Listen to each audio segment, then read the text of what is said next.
You're 28 years old. You just made a small mistake at work. Maybe you sent an email to the wrong person or forgot a meeting.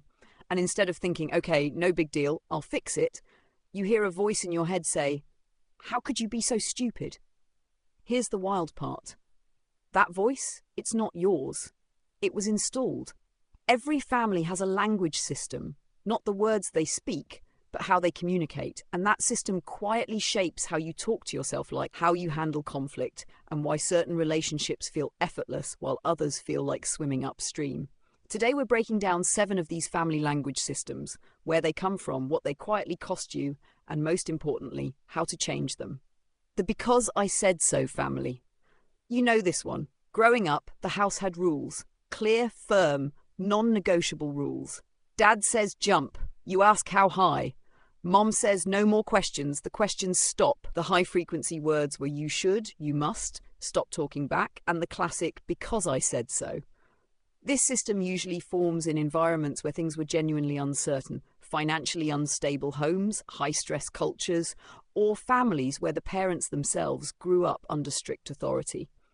When life is unpredictable, clear commands feel like safety. And honestly, it works. There's order. Decisions get made fast. No one's arguing about what's for dinner for 45 minutes. But here's what it costs. When the message is always obey first, think later, kids learn that their opinions don't matter much. They grow up checking other people's faces before forming their own feelings. They become really, really good at following rules and really anxious when no one tells them what the rules are. The worldview baked in is stability beats exploration, authority equals safety, and questioning equals disrespect. If you grew up here, you might notice you apologize constantly, struggle to make decisions without reassurance, and feel vaguely guilty whenever you disagree with someone older than you. The shift? Start treating opinions like suggestions, not verdicts. Build families and relationships where I disagree is a sentence that's allowed to exist. The you could do better family. These families are not mean. They genuinely believe criticism is love. If you brought home a 92 on a test, someone looked up and said, what happened to the other 8 points? Not out of cruelty, out of deep, anxious care. They believe that comfort creates complacency and that pointing out your flaws will motivate you to fix them. The vocabulary here runs heavy on not good enough. Look at what so-and-so did. Why can't you just... This system produces people who are sharp, driven, detail-obsessed, and frankly kind of impressive to work with. They meet deadlines, they spot mistakes, they don't accept mediocrity. But alone at 11 p.m, they also cannot stop rereading an email they already sent, wondering if they came across as stupid. The internal critic these families install is relentless. It doesn't clock out. It reviews everything: your presentation, your haircut, your tone of voice, your laugh. Failure stops feeling like information and starts feeling like identity. The shift is learning to separate what you did from who you are. That didn't work is data. I'm a failure is a story. Learning to tell the difference is the whole game. That we don't talk about that family. On the surface, this family looks peaceful. No yelling, no drama, everything's fine. The operating phrase is, don't overthink it, you're too sensitive. Just ignore it, followed by a swift subject change to something safer, like the weather. This system forms in families where expressing emotion once led to something bad. Conflict, punishment, unpredictability. So everyone quietly agreed, feelings are inconvenient, and silence is survival. The upside? These people are remarkably composed in a crisis. They don't fall apart. They get things done. They're low maintenance in the best way. The downside is that they've essentially lost the map to their own inner world.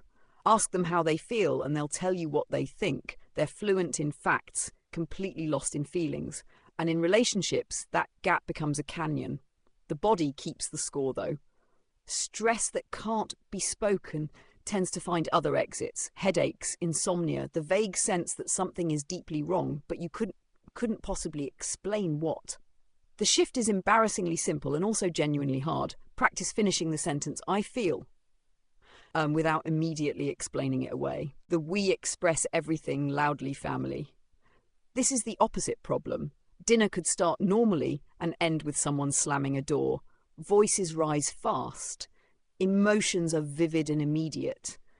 Everyone says what they feel, which sounds healthy until you realize there's a difference between expressing feelings and processing them. This system often forms when no one in the family ever learned how to regulate emotions, not because they were bad people, but because no one taught them. Feelings came in, feelings came out, full volume, no filter. The upside is that things don't fester. You always know where you stand. There's an aliveness to it, nothing hidden, nothing cold. But if you grew up in this house, you might have spent a lot of your childhood hypervigilant, constantly reading the room, bracing for the next shift in weather. That takes a toll. And as an adult, you might swing wildly between saying too much and going completely silent because you never found the middle ground. The shift isn't suppression, it's structure. Learning that you can feel something intensely and still choose when and how to express it. The feeling is real, the timing is a skill. The let's just not deal with this family. Here, conflict doesn't explode, it disappears. Problems get brought up once, maybe. Then they quietly get filed under we don't discuss this, and life moves on.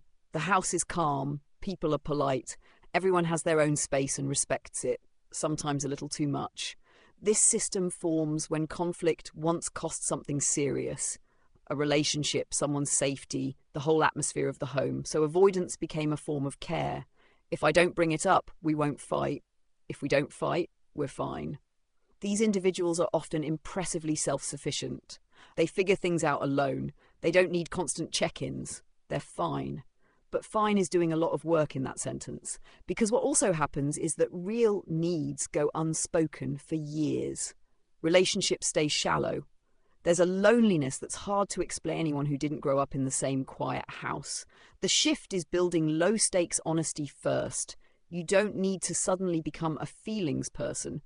Start with small things. Practice saying, actually, I'd prefer, and noticing that nothing terrible happens. The let's be rational about this family. This family has strong opinions about logic.